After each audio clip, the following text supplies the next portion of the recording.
Hi, I wanted to welcome you to the Divorce Planning Podcast. I'm Carri Goldring, and I'm in the mortgage business, and I do planning pre-divorce for people who are either going to refinance their home, do an equity buyout, or plan to purchase a new home and make sure that everything in the divorce decree is worded properly and the numbers in the planning is taken care of so that you can go through the underwriting process smoothly. And I would like to introduce you to other people who are interested in the divorce planning process so you can get a real education of what's involved. Hope you enjoy. Hello there. I have back with me today Carrie Rosenblum, and I also have with me Shalini Nanjia, and we are going to discuss the topic of parents waiting to file for divorce until their children are of mature age. And I know from my perspective, talking to people, I hear the idea, which sounds good in theory, of I'm going to wait till my kids are older, and then my divorce will be simpler. We won't have to deal with visitation. We won't have to deal with support payments, and it will make our divorce simpler.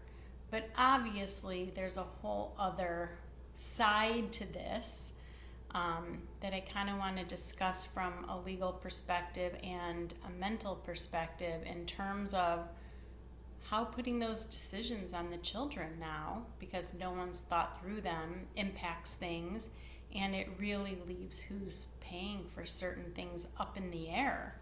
And I think most of us would probably agree that a child of 18 is not, even though they're legally an adult, I don't think they're really an independent adult. And that puts a lot on them. And then the idea of selling a home because they think kids are going to move out at 18 is not a reality in most cases. So, Shalini, can we start with you from what you hear from a legal perspective, and do you shed any light on the pros and cons, or is it not appropriate to do that? Oh, no, I very much am happy to do that for people. And like anything else, it really depends on, your particular circumstances. But I mean, the one point you highlighted is true. Like if you do a divorce without minor children, the actual process is more straightforward. I mean, there's less paperwork. It could be potentially less expensive. Well, certainly the filing fees are a little bit less expensive, but that's never anyone's motivating factor.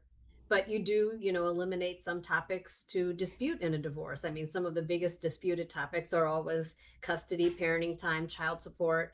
And so if your children are all over 18, you don't have to deal with those in a divorce case. So certainly that process is more streamlined. And there could be benefits to the children in some sense, right? Because some parents come to me and they're very worried about their children having to shuttle between two homes, and that is a toll on children, right? I mean, when adults get divorced, it's their choice and they move to their new house and that's where they are, and then the kids are the ones left kind of having to have some of their stuff in mom's house and some of their stuff at dad's house. And so you do avoid that. And then I have some parents who are really worried about, an underperforming parent and, what's going to happen if that parent gets 50-50. And at least when I'm in the home, I'm able to kind of, keep things kind of normalized for the kids. And that's all true. And so by waiting until your kids are 18, you don't have that concern as much. And then, but I'm not sure if we want, if you want me to go on, because I also talk with clients about the pros and cons kind of financially if they have these questions for me. But I do sometimes want people to think through those things, because all those reasons that parents have for wanting to wait for, their kids to be 18, I mean, those are issues regarding their children. But there are some real financial consequences to waiting too. So like if I'm talking to the party who is perhaps, let's say, the breadwinner in the family, increasing the length of your marriage does affect potentially, the term or the amount of your spousal support that you might have to pay. It will increase the amount of perhaps retirement that you have to divide with your spouse if you delay the divorce. Now, and if you're the stay-at-home parent who maybe hasn't been working, as much, you are kind of diminishing your chances of getting back into the workplace, right? Like it's one thing to get back into the workplace when you're 35. It's another thing to get back into the workplace when you're 45 or 50, right? And so you're kind of diminishing your abilities to perhaps, build your career. So I think those are all things that people need to think about when they're debating, well, should I get divorced now or should I wait till the kids are older? And I know Carrie and I have talked about this topic quite a bit too, because these are all kind of the more, I guess, surface issues, but in terms of how it affects the kids, that can be really different in terms of like what your kids are experiencing in the home if they decide to stay together. Right. Yeah, I want Carrie I know to Carrie jump has in met with those people for and sure. talk about Well, that. yeah, I mean, fundamentally, everybody deserves to be happy and to be loved and love and have a good relationship. And so if you've endured this kind of relationship hardship for so long and now it's your turn, I respect that and I understand that. So everything I'm about to say does not negate the fact that people deserve to be happy and they can choose happiness in whatever way is the most responsible and meaningful. That being said, choose it knowingly. And I think that if you think about it this way, adulting is hard. Early adulting is hard. I think life is so hard for people, especially today. Social media, the marketplace is changing, but until you're almost 30, right? You are really at the early stages of adulting. And so you need a foundation. And one of those foundations that people have come to rely on is that their family lives in one house. They come home for Thanksgiving, they go winter break, they know where the tuition is coming from, they know who, and I think that the reliance on that might be underestimated when people think, okay, they're out of the house, now we can shake things up. Right? Out of the house, if anybody has ever had sort of a college freshman coming home Thanksgiving is almost like somebody dropping out of the sky into their bed, practically non-functional because it's exhausting, it's hard, and they just need that TLC. So I say that because rituals and traditions are such a huge part of what people take with them when they go into adulting. And so it's not to say that it's not survivable. It's not to say that kids at that age still can't be resilient. It's just to say it's easier on a child or better for a family to wait until that stage might not be a fair equation. It's still really hard for people in that zone, even when you're older and you're coming home for the weekend or you have a holiday and you're deciding which parent to invite and can they be together. Um, it's not so straightforward that just because kids can make decisions for themselves and don't have to pack a suitcase every weekend that their lives aren't experiencing a pretty fair amount of emotional shakeup when everything they knew and believed to be true is false, even if what they knew and believed to be true kind of was bad. And you know what? When don't you feel like when you're just adulting and you're just learning to go to school and kind of be on your own, besides the fact that a typical freshman comes home almost every single weekend, right? In this generation, that seems to be true. And a I don't know that it typical was true. sophomore comes home, at least once a month. So they're not out of the house. They still come home and do laundry and all that other stuff. So if you add the pressure of who's going to make your car payment now, who's going to pay your cell phone bill, who's going to pay your tuition, who's going to buy your books, who's coming to set you up in college, where are you going home for the holidays, who are you going to be with, you're adding so much additional pressure when they already Yeah. have so much pressure. And the pressure of sort of caretaking, because I don't have a statistic on this, I'm just drawing this from sort of what I hear. But usually, when a divorce happens later in life, somebody is set up better to be divorced than somebody else, either financially or with another relationship or has a plan. I haven't really experienced too many divorces where both people are saying, we know this is better and don't know what I'm going to do next. So then the kids have this other layer of, well, this parent's doing really, really well and this parent isn't. So I probably should spend more time with the parent who's not doing well. I want to support that parent at the expense of a relationship they might have with the other parent. Sometimes the idea of structure and kids knowing Monday, Tuesday here, Wednesday, Thursday there, every other weekend takes them out of that role of having to be an emotional caretaker for a grieving parent. when it's left on their own and they have to decide how to divide their time, it's not an easy thing to do. It's Right, or just, you're discussing with your children as they are an adult, and you're like, oh, I want to get into dating and I need help doing this dating app, or I've never paid bills before and I need you to help me with or I'm that. sad and lonely. Or I'm sad and lonely, right? And putting all that on your children is so hard. I know even from my own divorce, having three children, we set up, a plan where the kids go for the holidays, right? And now they're in their mid to late 20s and they still follow the schedule because Yeah. that's just what they knew. They knew they're going to dad's family every Thanksgiving because that's how it's always been. And I know I'm alone every Thanksgiving and that's how it's always been. And that's what happens. And then there's another holiday where I always get them. But they still, to this day, that's their regiment. So no Their one routine. questions, where are Hmm. you going? Why aren't you going to be with me? Kind of takes all that guesswork out of the picture. I wanted to touch on one thing you had said a couple times actually, Carrie, which was, this concept of how do they know who's paying for tuition? And, kids, as we all know, kids' expenses don't end at 18. When you're getting divorced, the court certainly deals with everything related to the children up until that age. But that does leave unanswered for everyone what's happening with college, what's happening, who's paying for their health insurance and the car and their phones when they're 19, when they're 20. And so I think regardless of when someone chooses to get divorced, those issues still need to be addressed, and no court is making you address those, right? And Yeah. so I do have some families that bring those points up even when their kids are younger, and we very rarely deal with them in a divorce because we have so many other things to deal with, and the court's not going to make you deal with it. So we just kind of leave that off the table. I've had a couple cases where kids are maybe 16, 17, like right on the verge, and we already know college is like right around the corner.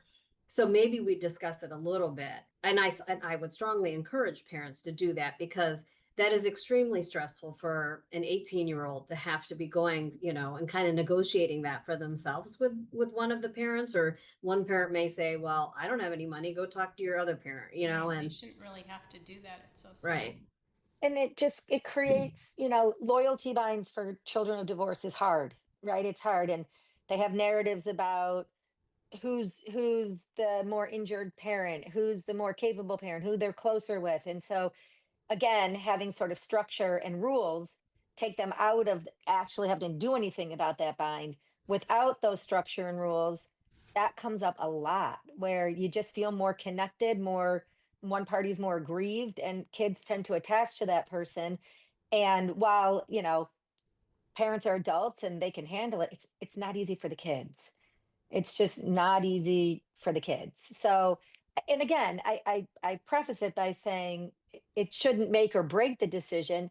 It should be as thoughtful as the court requires you to be when you're divorcing with minors, is as thoughtful as you should be when divorcing with kids who aren't minors. That's really sort of my kind of public service announcement, is that just because certain requirements don't exist doesn't mean that certain requirements aren't important for the welfare of your children. Right. Let And me we ask you, Carrie, we've been focusing a lot of our discussion on maybe divorcing when your kids turn 18. So we're in that kind of young adult 18 to 21 category. What about if your kids are like in their mid 20s or early 30s and like have careers, or they already have a family? I mean, does the effect, I guess, lessen at that point since they're maybe a little bit more removed in establishing their own life? It's really hard to say. I think it really depends on the foundation. I think, if your parents get divorced and you live in, let's say, Chicago, and your kids are in Denver, and they're coming home and bringing kids and spouses and having weddings and all of those things, it's not without its pressure point, right? It still can be felt. So I think the older we all get established in our lives, the less pull our family of origin has on us, right? I mean, that's just the nature of establishing yourself with a profession and your own family, is that you have to make certain decisions and put certain boundaries in place. Those boundaries just get significantly more complicated when you have two parents, you're managing instead of one. And that's not just true for people whose parents divorce later. I think there's a shock value. But even children whose parents divorced when they were 10 and 12 years old are still facing those dilemmas in their early and later adulthood. It's just they've had more time to absorb it, get used to it. It's sort of they reached a new equilibrium around it, where when you're an adult, it's shifting everything. So I don't think it hits more gently. I just think people are more established in their way of life and in their way of living and in their priorities, that they may be able to set better boundaries and balance it better. The kids are in control, right? Because you're like, I'm having a holiday at my house. So who's coming to my house? My kids are having a birthday party, right?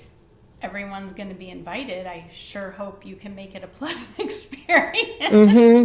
I feel like the main thread, I mean, regardless of when you divorce in terms of your children's ages, I mean, the goal, I feel like it should be for everyone is, because they say that even now, like the divorces aren't necessarily bad for the kids, but it's the fighting, right? Like it's the fighting that the parents, the conflict that ends up being terrible. And I feel like that could be true at any age.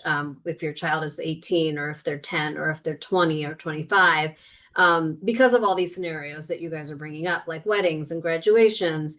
Do I invite both my parents, and can I do a family picture at my wedding with both my parents? I mean, those are the stresses that I think the kids feel. And to have that comfort level that, hey, my parents are divorced, but we all still get along, or we're still a family. We just are like defined a little bit differently.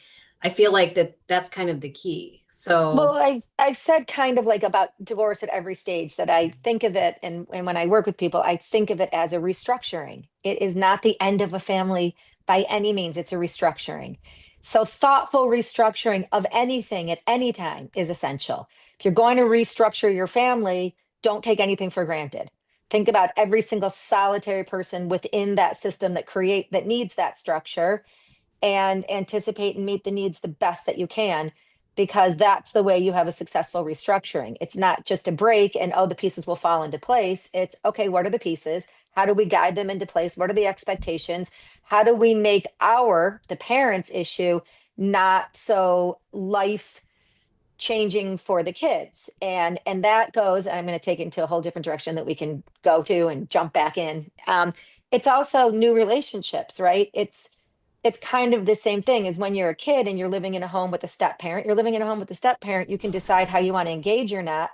But when you're an adult and now there's a new step parent that you don't approve of, you don't get along with, you don't enjoy, you now have the right to say, yes, they're invited to my wedding. No, they're not. Yes, they can come to Thanksgiving. No, they're not. So all of these things are within the web of adult children establishing independence, boundaries, and their own choices, that can be sort of a bit premeditated and thought out if parents approach divorce past 18, past 20, past 30, as they do when their kids are younger.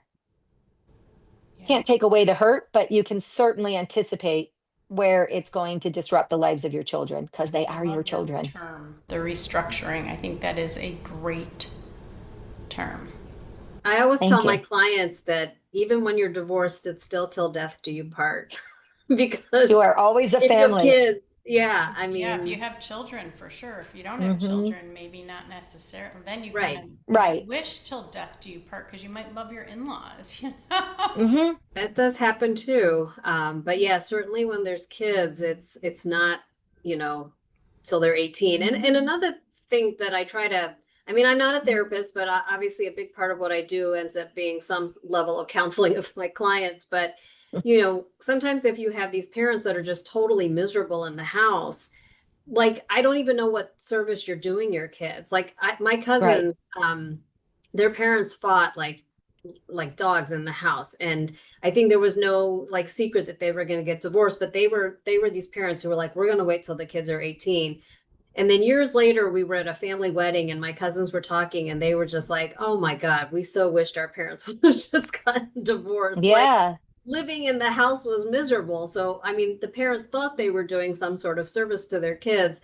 But I mean, and that could be a factor too to think about, is like, okay, if you and your spouse want to stay married for whatever reasons till your kids are 18, like, if you're the type of couple that can like coexist like roommates and like be polite, maybe that's workable. But like if you're going to be in your house fighting anyway, Right. I don't know, Maybe you like should live in Right. two homes as a married couple, right? Like maybe you don't get legally divorced, but maybe you separate. But I think about that all the time too. Like even in that scenario, which is a viable option, which is just let's just get rid of the coupling part of our relationship and co-parent. I always think too, like about what are you modeling for your kids? They are learning about relationships and choices and resilience and perseverance from their parents. And while what they're doing is keeping their kids in one home and free of the disruption, it's not the best model for how to take care of yourself and how to, I mean, I think that like we do live in a world where acknowledging that we all want to be loved seems to not be a dominant conversation, even though it's like a base reality of being human. We all want to love and be loved. And then you're kind of saying to your kids, I can live without it for you. mm, It's a little bit of a martyrdom. So I feel like that is a nice, sometimes that's the workable point, especially when kids are real little or when finances don't allow for separation and splitting. Reduce the conflict, create some level of certainty and predictability, because that's the other thing your kids need. And also give them opportunities to be around families that model the sort of loving relationship that we all hope our kids have. Them to learn how to argue nicely, right? and resolve Yeah, and things. And Yeah. resolve, yeah. resolve things and speak your mind and be respected. And if you have, the dogfight going on in the house, then you're probably not teaching them the right way how to argue. Yeah. Or be happy, or what does a successful relationship look like? Right. Yeah, as You're parents, teaching we them should what want they to model don't that. want, right? Yeah. So that's a lot of stuff to think through. And so, yeah, when somebody's kind of going through this, whether they're interacting with you, Carrie Rosenblum, or whether they're, interacting with me, trying to gather information, I mean, I think these are all like really valid points to have to think through. I agree. I think it's seek happiness for sure, take care of yourself and do it with respect for the people who are most impacted. I think And if that's a yeah, great that way can to mean go. waiting, that can mean not waiting. It just means be thoughtful. Right. What a great way to end our podcast. And I think you are 100% correct. And I thank you too again for being with me and discussing this very sensitive topic. And you both brought up a lot of really good points, and I am grateful for both of you. So thank you. And as always, I want any audience member who wants to be able to get in touch with you to be able to do that. So Carrie, we'll start with you. How can people get a hold of you if they want to? Sure. My email is Carrie at Divorce Beyond Court, CARRIE at Divorce Beyond Court, or you can just see what I do at divorcebeyondcourt.com. If anybody wants to reach out to me, my phone number is 734-372-2928. My email address is shanangia@varnumlaw.com. That's V as in Victor, ARNUM law.com, all one word. Wonderful. Thank you both. I hope you enjoyed the podcast. I'm Carri Goldring, and if you ever have any questions regarding mortgage, feel free to give me a call or send me a text message, 248-420-4524. Hope you enjoy the rest of your day.